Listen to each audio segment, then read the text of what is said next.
Greetings, dear friends.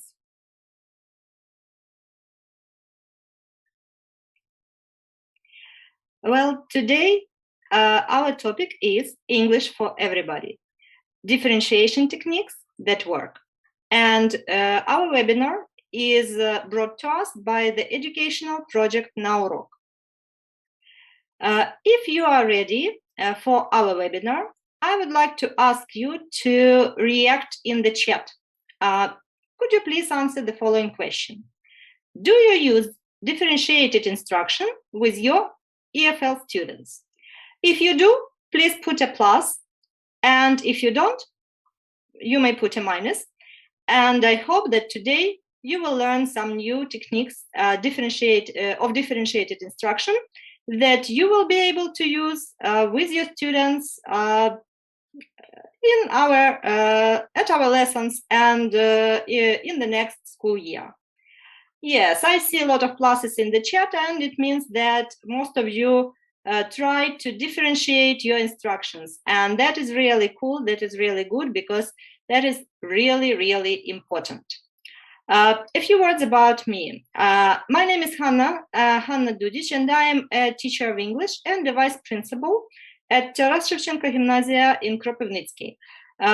I'm a Global Teacher Prize 2017 Top 50 finalist and a speaker of different educational forums and events, and an ambassador of a great number of different platforms and projects for teachers, which gives me a possibility to learn about different resources, innovative educational practices that really work, and to share experience with teachers from all over the world, which is really, really important, because we learn from each other. And actually our new Ukrainian school, НУШ, is a combination of different educational practices from all over the world. And if you learn from others, you develop their ideas, you add something from your own, and you make your experience, your educational experience even better and more interesting for the sake of children, first of all. I would like to tell you a few words about other possibilities which the educational project Урок can give you. So actually you can find there are lots of different resources, different templates, online testing, internet conferences, professional development courses, webinars, different labs and competitions for children and for teachers as well, and lots of very important and useful material. So please do visit this resource, and you will find some information for you. Now, what are we going to talk about today? First of all, we are going to discuss with you what is it like to teach in a mixed ability classroom, and what kind of mixed classrooms we can have. We will speak with you about what actually is differentiated instruction. We will give the definition to it, and we will, of course, speak about how to prepare to differentiate. It means you cannot just give different tasks to different students. You need to prepare, and your differentiated tasks really need to be carefully designed and meant to be done by certain students if you want them to work really, if you want to create a situation of success. We will speak about different types of tasks, differentiated tasks for different skills, for developing different skills. Reading, writing, tasks, differentiated tasks for grammar, for practicing vocabulary, for listening, for speaking. Differentiating tests, also, it is also possible, and differentiated homework. So we will differentiate everything today. And once again, as usual, at my webinars, I want to tell you that all these materials that I'm going to share, all these resources, all these tips, they have been tested by me at my lessons, and I share with you only those things which really work, which I found useful and effective. So first of all, I would like to tell you the following. Next year, I'm going to teach in the fifth class, and I'm going to have our first fifth new Ukrainian school students, fifth form new Ukrainian school students. A lot of teachers are concerned that this is going to be difficult. I don't think it's going to be easy, of course, but teachers of English are lucky, because if you read all those methodological recommendations and all these things that are written to help teachers of the new Ukrainian school, you will see that most of them we have already been doing for quite a long time. I mean, by we, I mean the teachers of English. Because all these interactive activities, interactive exercises, formative assessment, all these things have been present in our educational life for a long time already. And this is not completely new for the teachers of English. We are lucky. And differentiation is a part of it. If you have a look at the new Ukrainian school, the goal of the new Ukrainian school is to raise an innovator and citizen who is capable of making responsible decisions and respects human rights. And instead of memorizing just facts, rules, grammar rules, or just topics, as I used to learn when I was a student, we were made to memorize topics and to tell them by heart. So instead of doing this, we ask our students to use critical thinking, to acquire competencies, and we connect knowledge and competencies. We do not forget about knowledge. We connect knowledge and competencies. The new Ukrainian school is a combination of knowledge, skills, different ways of thinking, different opinions, different values, qualities, personal qualities, the ability to socialize. And all these things, they are very, very important for a person who wants to be successful in our very dynamic and changeable world. So that is why we do not stress only, we do not highlight only knowledge. We add competencies, skills, and values to knowledge, because knowledge without skills, values, and competencies is actually useless. And if we want our students to develop all these skills, values, ways of life, personal abilities, we need to differentiate at the lessons in order to create a situation of success for every student in our classroom.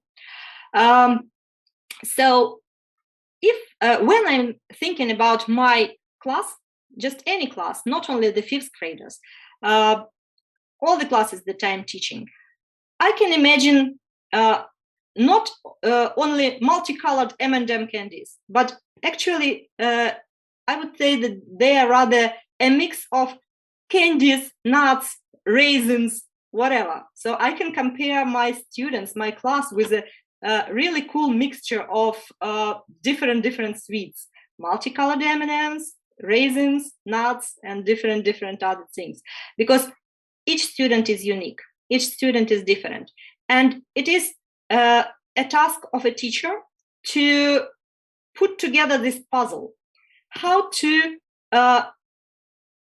design instruction in class in such a way that every student will have a situation of success and will not only get this mark, this grade in numbers, but will see his or her progress, and will see that he is getting a little bit one step up, and he or she is doing better every day and every time. So what kind of mixed classes can we have? Well, first of all, we can have mixed ability classes. That is the most typical example, when some students have got better results in learning English or German or any other foreign language. Other students will have satisfactory results, good results, or not very good results. It doesn't mean that those students who don't have high level of knowledge of English or any other foreign language will not be able to acquire the language.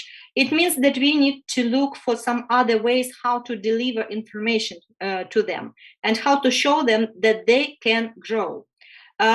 Another way of, another kind of a mixed classroom is the classroom where children have got different hobbies, different interests. For example, in our city, we have got a school where children are learning not only just a usual subject, but they are learning also to dance. And dancing lessons are included into their curriculum. And we can say that all the other lessons, even English, can support it somehow. And when you give your students the texts to listen to or to read, you can focus on these interests. Another example is, for example, the teenagers. When you are talking with teenagers, focus on something which is interesting for them, like pop culture, or maybe like street art, graffiti. That would be really cool. They will love it, or like pop music, rock music, whatever. So focus on their interests. And don't forget that for somebody, the topic of the text may be interesting. For the other students, it may not be interesting. So why not change a little bit the essence of the text and change the focus of the text and give all of them the possibility to show what they can do when they are reading something which they are interested in, or when they are dealing with something that they are interested in. Also, when we think about our lesson plan, we should not forget about our students' mixed backgrounds. What I mean here, nowadays it has become very popular to use different types of educational technology. Different gadgets. In order, for example, to complete the test, students need to log in from their mobile devices. And what if somebody doesn't have a mobile device? What if you are teaching in the rural environment where even the internet is not very reliable? So we need to think about it, and we need to design our instruction in class in such a way that every student will have a chance to participate. The ones that have got the gadgets and those who don't have them. Another type of a mixed classroom is mixed learning styles. Some people learn better when they can see the visual aids. And don't forget about it. And when you present the new grammar, for example, or vocabulary, don't forget about flashcards, diagrams, just simple drawing on the blackboard or whiteboard, whatever. Some students are learning better when they can hear. So do not only refer your students to read the rule in their students' books, but also ask them to probably listen to the recording, or read the rule yourself and they will listen to you speaking. And maybe if they acquire the information through their ears, it will be more productive for them. For somebody, it would be better if they write down this information and just allow them to make notes and to draw diagrams and schemes and whatever, visualize it somehow. In my class, for example, I have got students who like to draw maybe something which is even not connected with the lesson. When I am explaining the rule, I'm drawing something on the blackboard, on the whiteboard, and I can see that they are at the same time, they are drawing something on the margins in their exercise books. But I usually do not get angry. I understand that it is the form of their perception of information. So allow your students to perceive information in such a way. Even if they are drawing some geometrical figures or maybe just some flowers or whatever, this is the way for them to process the information, and we need to know about it. So you may ask me, how do you know about all these kinds of differences, variety in your classroom? You need to learn about your students. When you meet a new class, you need to learn quite a lot about your students. Differentiated instruction. My favorite illustration for it is the one that you can see now here. One size does not fit all. So we cannot even think that our instruction, our way of teaching can fit every student in our class, because we are all different. And the definition of differentiated instruction belongs to an American educator, author, and speaker, Carol Ann Tomlinson. And according to Carol Ann Tomlinson, differentiated instruction is the process of ensuring that what student learns, how he or she learns it, and how the student demonstrates what he or she has learned is a match for that student's readiness level, interests, and preferred mode of learning. And I highlighted the keywords here. So every student should be ready for what you are going to teach him. And we need to test this readiness level. We need to include, to take into account his interests. And we need to take into account the preferred mode of learning. So that is what I was talking about when I was showing you, when I showed you the previous slide. Like somebody wants to visualize, someone wants to do something with his or her hands, like write or draw. Someone wants to hear it, so we need to take it into account. And the way to demonstrate what the student has learned. Maybe writing a test is not for everybody, because some students just get nervous when they are writing a test.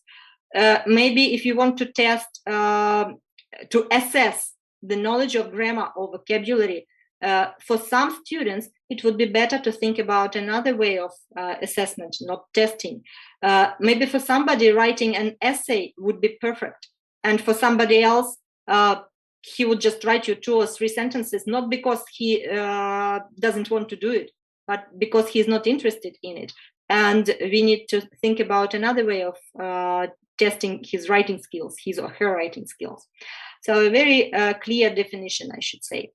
I would like to attract your attention to the following diagram. There are 4 areas of differentiation.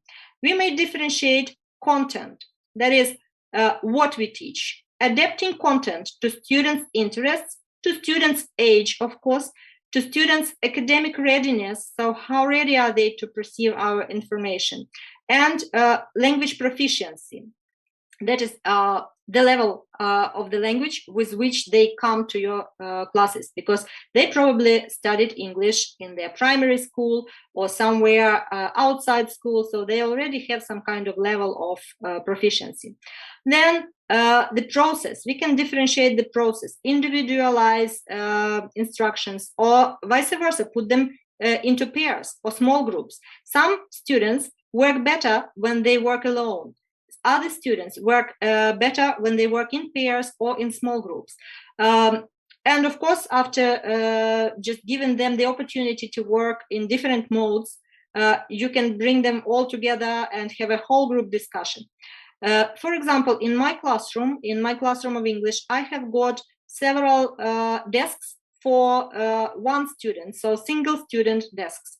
And those students who want to work alone, they occupy usually these desks. I have got some traditional desks for 2 students. And then I have got a special place where I put 2 desks together, and it forms a group of 4 students, and students can sit in groups. Whatever placement they choose, whatever seat they choose, usually it is free and they can choose themselves. Whatever they prefer, to work alone, to work in pairs, or to work in a group. Of course, you can rearrange the seating if you want to, for example, give them a test and you want everybody to work independently. It depends on the teacher. But if you give your students a choice, it really works. It really gives them the opportunity to differentiate the way they work. We can also differentiate the product. For example, what I mean, the final product, what we want them to do. It can be like the final project at the end of the theme. Create a video, or take a photo and write the captions to this photo. or maybe write something, an essay or an article to the students' blog. Make an oral presentation, create a PowerPoint and present it in class. Draw a graph, make a graphic organizer, do a project, the whole project, an individual project or a group project or a pair project, whatever. Draw it on paper or do it with the help of technology, any kind of technology that you like, PowerPoint or just any other. Students are using now lots of different graphic programs in which they create cartoons and other things which are really cool. So you can just connect homework with their hobbies, and that would be really good. And of course, you need to create safe environment for everybody. Your students need to know that at least sometimes when they come to the lessons, they will be given the choice. Maybe it's not, it doesn't work for every lesson, but at least sometimes. And no matter what kind of lesson it is, if it is a lesson of presenting new material, practicing new material, even if it is a lesson of testing, they will have safe environment. They will not be humiliated, and they will be given the chance to choose. Students are free to make mistakes, and you need to just make sure that they know it, that we learn from our mistakes. They will be corrected, of course. They will be corrected in different ways, and I'm going to talk about it a little bit later, how to correct, how to use differentiation when we are correcting.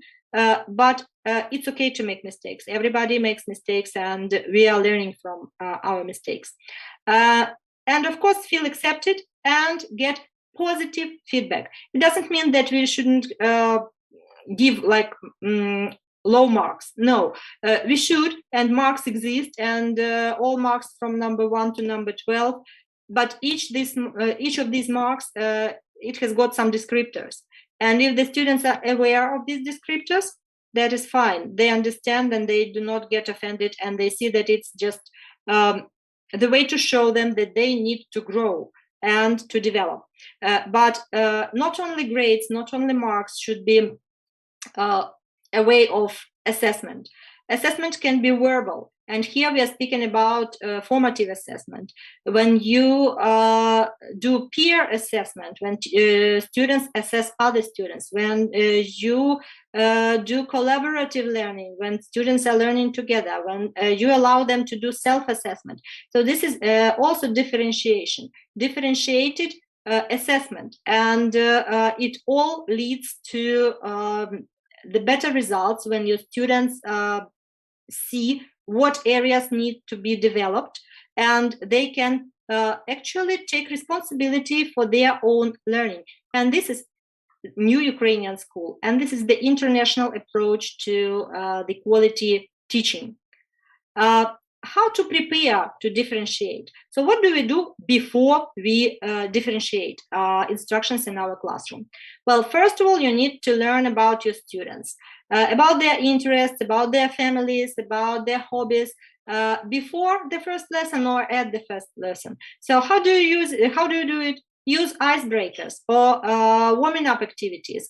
I will not tell you here about types of icebreakers. I am sure that teachers of English know lots of different icebreakers and warming up activities. So use them to learn about your students' hobbies, interests, families, and you will also watch their behavior.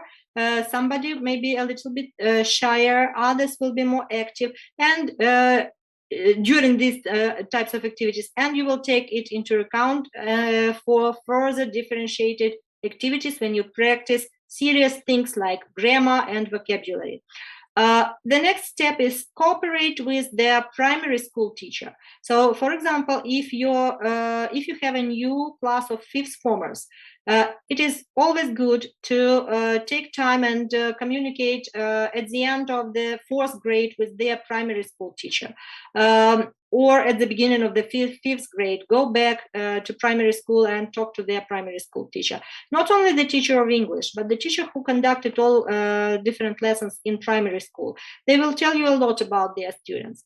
Cooperate with their class tutor, and class tutor has got limitless resources from the psychologist, school psychologist, from the parents. He knows better about your students. He has got lots of ideas from supervising students. So cooperate together and just talk during a break, just while having a cup of coffee, for example. Have a friendly talk and don't make it formal, just informal communication, and it really works. And of course, cooperate with your school psychologist. He will tell you also a lot of quite interesting and important things about your students that you need to take into account when you differentiate your instruction. And of course, if you want to know how well your students know the language when you start your language class in the middle school, give them a pre-test to discover their individual starting level. But make sure that you give them some time to just adjust to your tempo of speech, to your way of conducting the lesson. So do not give them this pre-test at the very first day of school. Review the material, have for example, 1 week of revision or a couple of weeks. It depends on how many lessons per week you have got. And then do this test. And you may even do it in a form of a self-assessment when you give your students a pre-test and then provide them the answers and they check themselves. And they assess themselves and see which areas they need to improve. And you also see which areas they need to improve while learning the language further. My favorite differentiation technique that I learned from the Peace Corps volunteer several years ago, and I have been using it in my class since then.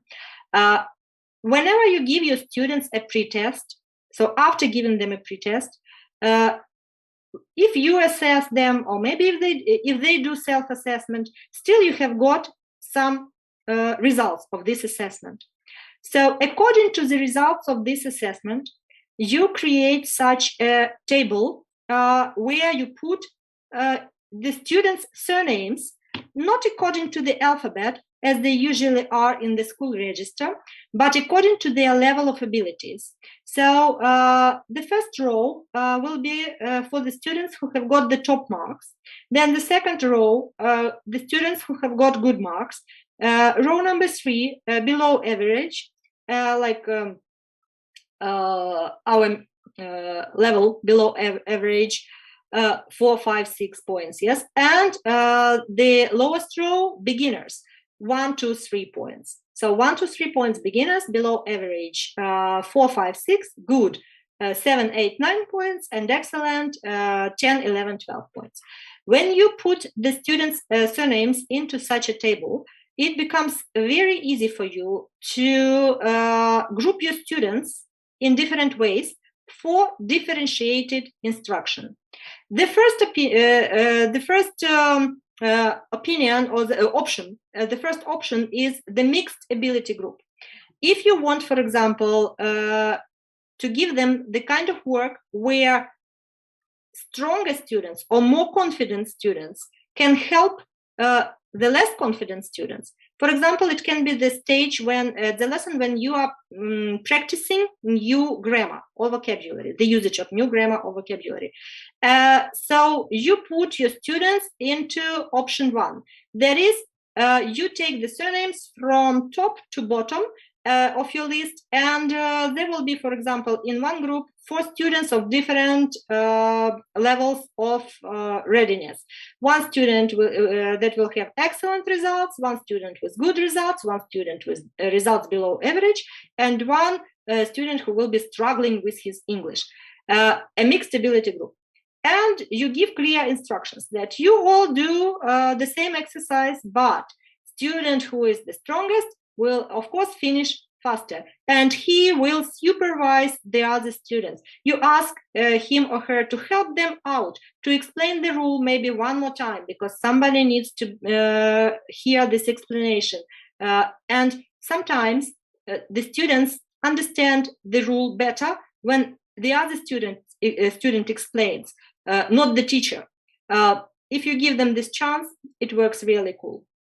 Imagine when you have another kind of task in your mind, when you have created different tasks for students of like multiple choice, or you have the tasks below average for this, the task, a separate task for the students who are below average, like open the brackets and put the verb into the correct tense form.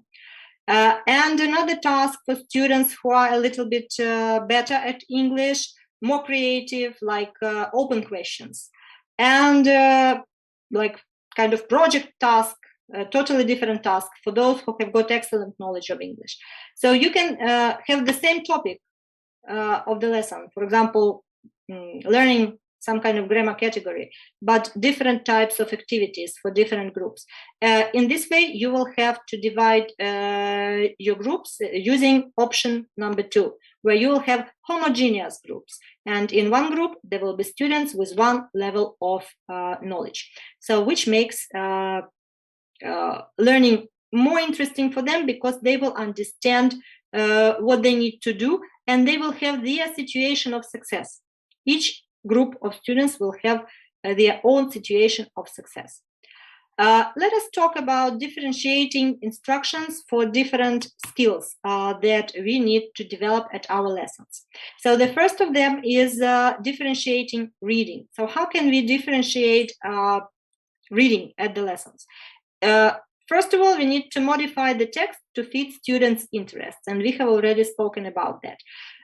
If you are learning sport, so think about some maybe like role models in sport. If you are talking about like food, for example, think about some food which is popular among teenagers, whatever. So choose the text which is really good for their interests. Then you may put sentences in order. You may ask them, the students, to put the sentences in order, and it will be the easiest task. So just take the text and cut it into different stripes, and each slip of paper will have one sentence from the test.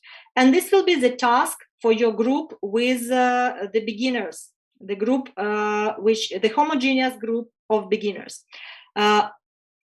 When they put this, they need to read the sentences, to discuss together what will be the logical order of the sentences, and put the sentences together in order to make up the complete text.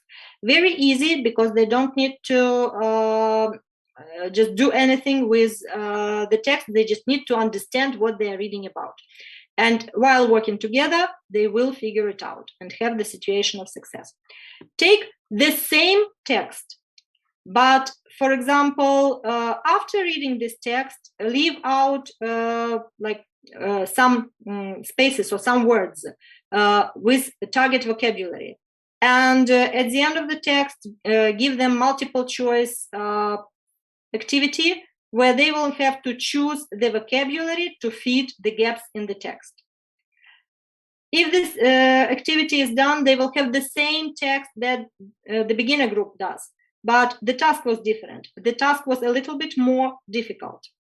Then for the next group, for the students on the line which was entitled good in your differentiation table, give them the task after reading true, false, and ask them to find the sentences in the text to prove what they were reading, to prove that it is true or false, and underline it. And they're working with the same text but different tasks. Another task, which is a little bit more difficult, match the headings to the paragraphs, or even think about the headings to the paragraphs. If the text doesn't have headings for paragraphs, just ask them to think about the headings and invent the headings. This task will be good for the top students, for the students with the excellent knowledge of English, because they will need to summarize each paragraph in order to match it with the heading. And you may then, after doing all these tasks, one text, different tasks for each group, bring the whole class together, the whole group together for just the whole group discussion, and finish your reading lesson with the whole group discussion questions. After each group has done a different activity with the same text, they will know what the text is about, and they all together will be able to give you the answers based on the text. So that is how you can differentiate reading activities. How can you differentiate writing activities? Well, again, let's think about some students who prefer to write just with the help of pen or pencil, and let them write in their exercise books. In our traditional way. Some students have actually forgotten how to write with the help of a pen or a pencil because they prefer typing. They communicate mostly in the digital world, online. So allow them to write a text using, for example, Word or Google Doc or Google Jamboard with sticker notes or whatever. So digital form of writing. And just ask them to write the same task. For example, write an essay or a letter or whatever. Of course, it creates some difficulties because if they use Word or Google Doc, then they will get those prompts of automatic correction and spelling mistakes may be corrected, but still they will have to think about how to put the words into sentences, and grammar usually is not corrected in such a way. So focus on that. If you want to differentiate your writing task still more for some students who are struggling and for some students who have got higher level of language, you can provide a template, a writing template. It can be a plan, for example, for those students who are struggling with their learning of a language. Or it can be a model text with some fragments of the sentences where they will have to fill in only a part of the sentence, and it will make it easier. And you can start with such templates. And while students are making progress, by the end of the semester or term, you can just remove the template slowly, and they will already know these writing cliches, and they will memorize them. But if some students who are struggling, who have got worse results, have these templates while they are doing writing tasks, it will really help them. And you can even give your students a choice. For example, say something like this. You can choose either you are writing with a template, and beware that if you are using it, it's okay, it's up to you. But the top mark that I will give you will be 9 points, for example. And if you choose to write without a template, then the top mark for this kind of writing will be 12, if your writing is perfect and without any mistakes.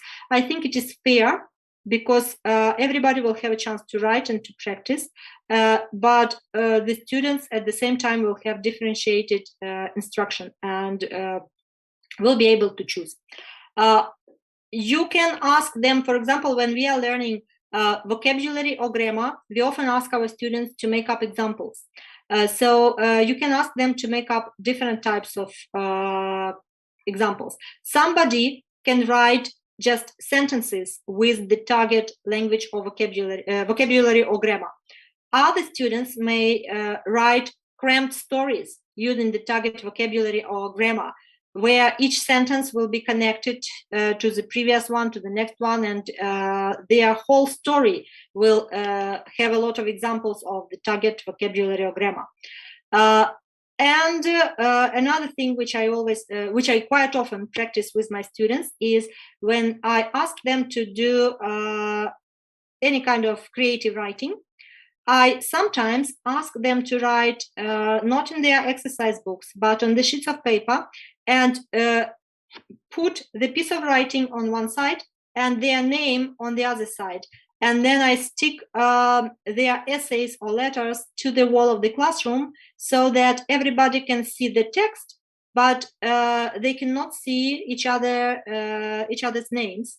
And I ask all students to walk around the class and read the texts of their fellow classmates. And if they like what is written, they can put a sticker on that piece of writing. It's okay because it's anonymous. Only I can see after they have put stickers who was the author, because I take down from the wall the piece of this sheet of paper and turn it over and see the surname. And I can grade it, of course. But what is the point of doing it? It's because when we write something, we want people to read it in our usual everyday life. We don't want only the teacher to read it. When you are writing an essay, you want to share your thoughts and ideas with the whole group of audience, with big audience, not only with one teacher. Only the letters are one-to-one, but essays and like discussion questions, they are for everybody to discuss. In such a way, when the students, when the authors of these pieces of work see that the whole class liked their ideas and put a lot of stickers, even if they have made mistakes, they become proud of what they have done. They become more motivated to learn. Of course, after that, I take down the papers and grade them and mark the mistakes. And then we discuss with students the mistakes which they have made and how to avoid them in the future. And I explain to them that, you see, your classmates loved your story or your essay. Your ideas are really cool. But if you think about your grammar and vocabulary, next time, it will be just perfect, and it will be even better. And you can even have the rule that you can put one extra mark or plus 1 point to the final grade to the student who has got the biggest number of stickers, whose work was the most popular among the fellow students. So that is the way to differentiate writing instructions. How can you differentiate grammar and vocabulary exercises? Well, I'm lucky to use in class authentic books, Wider World textbook by Pearson. And in our textbooks, vocabulary and grammar exercises have got a little code next to the number of the exercise. The simple exercises are marked with 1 yellow circle. More difficult exercises are marked with 2 circles, and the most difficult exercises are marked with 3 circles. And you can do this the same combination for your exercises in your textbooks that you are using. And your students will know, for example, that some of them may not even need to do the easiest exercises. It will be just a waste of time for more confident students. So you can assign different types of exercises to different groups of students. Those who are struggling definitely need to start with the easiest exercises after you explain the rule or introduce new vocabulary. Those who are good at English or who have excellent results, ask them not to waste their time and assign them already the more difficult exercises. Of course, it requires more time from the teacher to check, but here you can use the self-assessment. After your students complete the exercises, grammar or vocabulary, different exercises, differentiated exercises, you can give the key to the exercises to stronger students, and they will check themselves, because usually they are more motivated and they will not cheat, and they will know where they have made a mistake and what they need to review. And you check those who are struggling, those who are working with the easier exercises, because they need more teacher supervision. They need more teacher support. How can you differentiate your grammar and vocabulary exercises? So the easiest type is to match words to pictures, and for example, give them a word search where they need to look for and find some words from the basic vocabulary that they are learning. You can give them the task to choose the correct option, a multiple choice text type of exercise, or order the words in sentences to make up a sentence where all the words are already in the correct grammatical form, but the order of the words is mixed. So these types of exercises are usually easier. The type of exercises for the students who have got the middle level will be match the words with definitions, for example. Both the words and definitions are in English. Complete the sentences with the correct form of the words in brackets. You can explain in the instructions to the exercise what kind of grammatical tense will be used, or you can just use several types of tenses and ask them to define themselves which kind of grammar tense they should use. That is a little bit more difficult. Choose the one that does not fit. It can be either grammar category or vocabulary. That is more difficult. For example, you have got the multiple choice task, but two variants can fit the gap in the sentence, and one variant does not fit. So choose the one that does not fit. Put a word in the gap where no word is given. It's like open close, where you have to think about, you don't have the words at the beginning of the exercise. You have to think about what vocabulary to choose or what grammar category to choose to put into the gap. And paraphrasing. It will be also a good task for excellent students, for those who have a high level of language acquisition.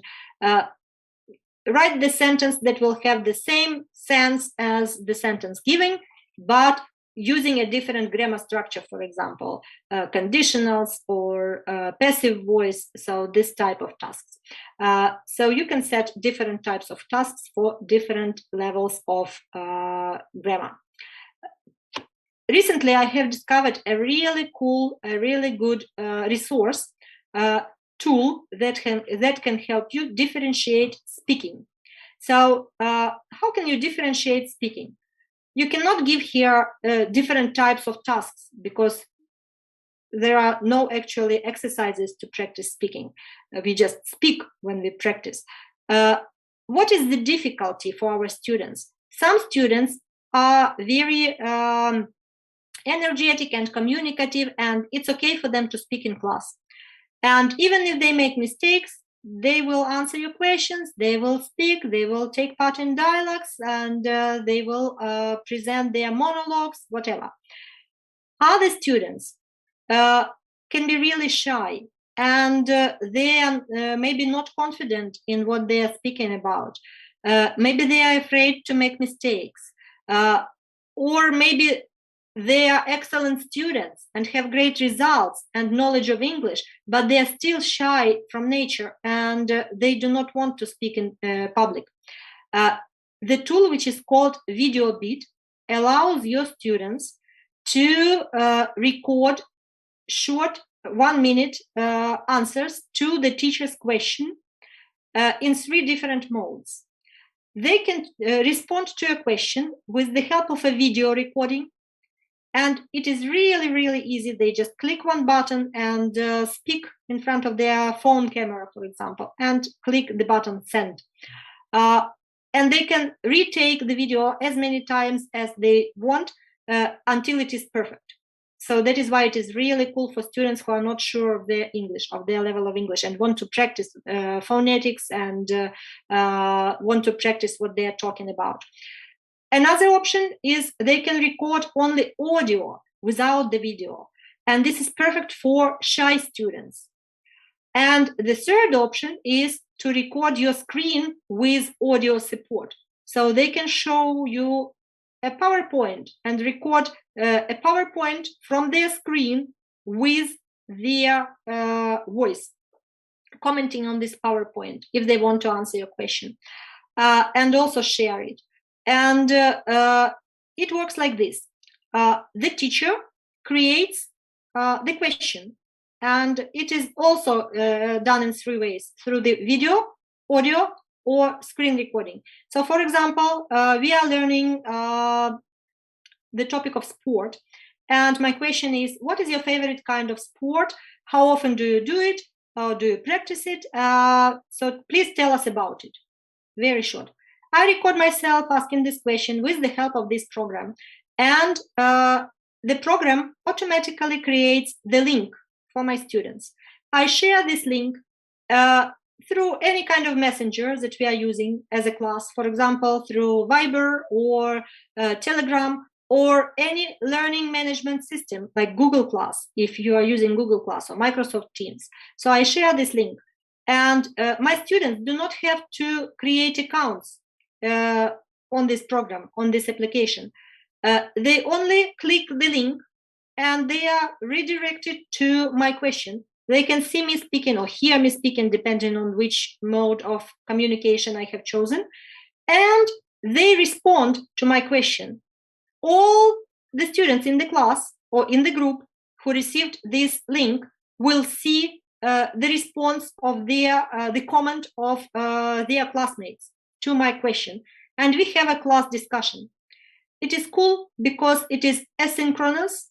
Your students can participate if you engage them in distance learning. There is no need to be online at the same time for the whole group. And we had some cases this spring when not everybody could join our online lessons, but you still give them the opportunity to participate in the group discussion. And it's very, very simple and intuitive to use.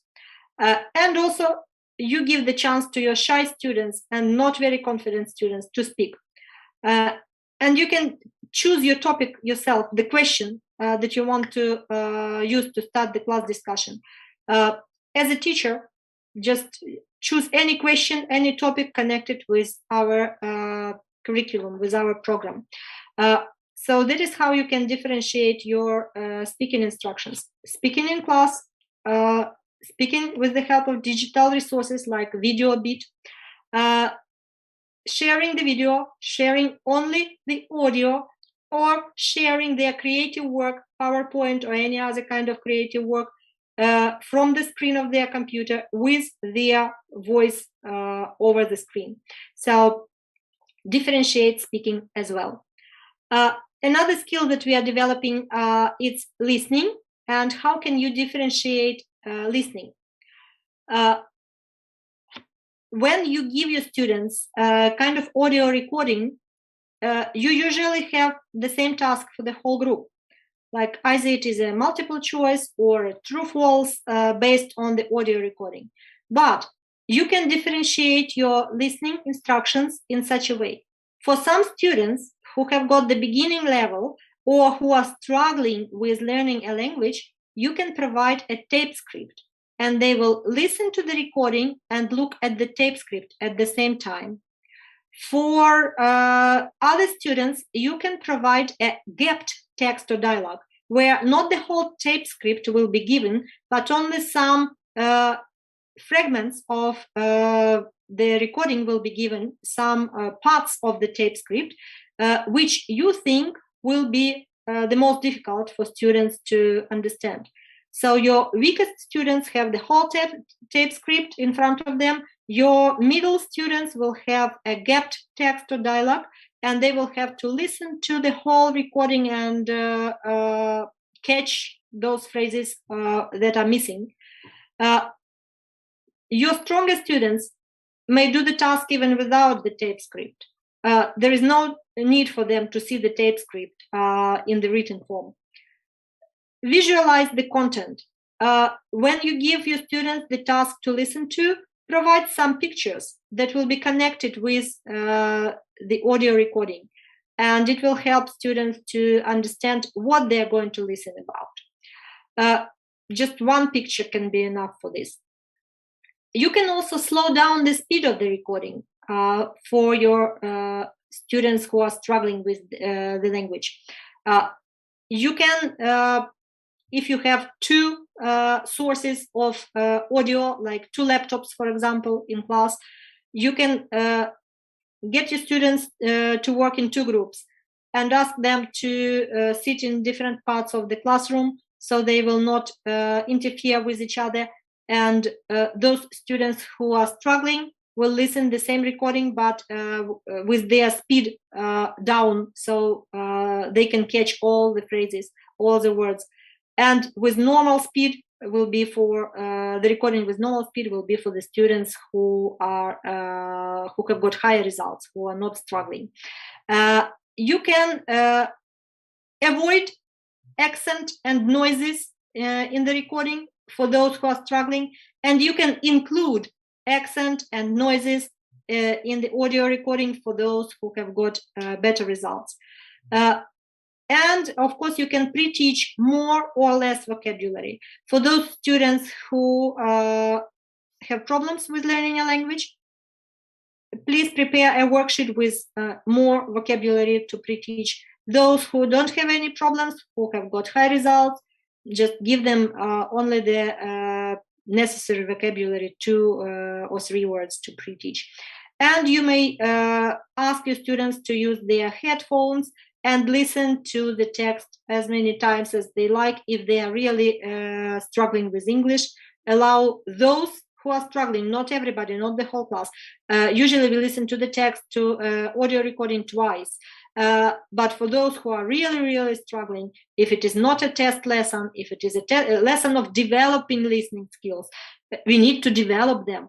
The more time they listen to the text, the better the results they will have. So give them the chance to use their headphones and listen to the text, to the recording as many times as they want to, while the whole other class is doing some other activities with the same audio recording.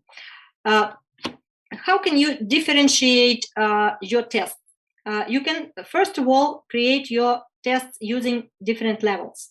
So that is how we do in our school, and we have differentiated test tasks not only for English but for all the other lessons in school.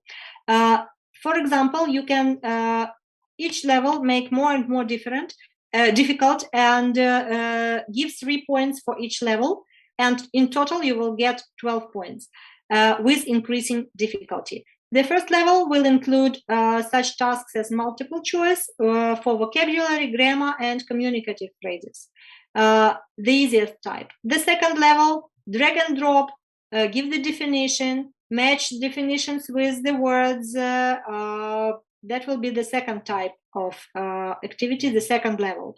Then the third level, type in or write in the necessary information. Open the brackets, put the verbs in the correct form, or write the correct form of the word. That will be level number 3. And the fourth level is creative level for the top marks.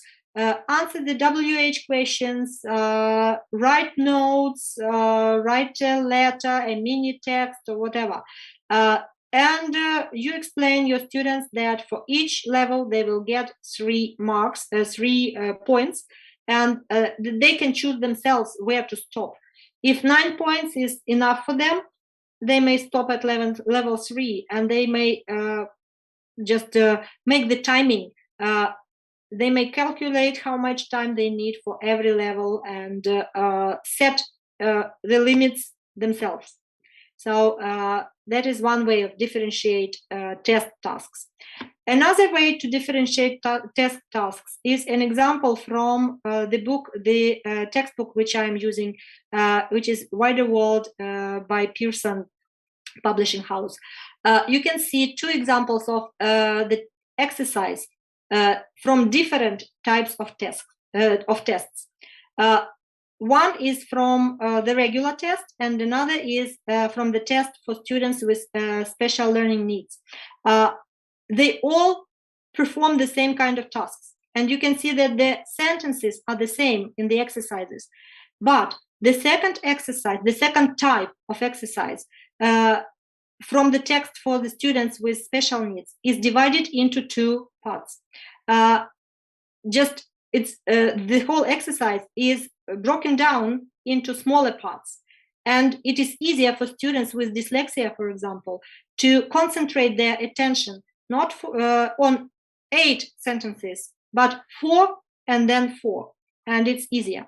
Then in the regular test, we have got the task to complete the missing words in definitions and do not change the first letters of the words that they were given.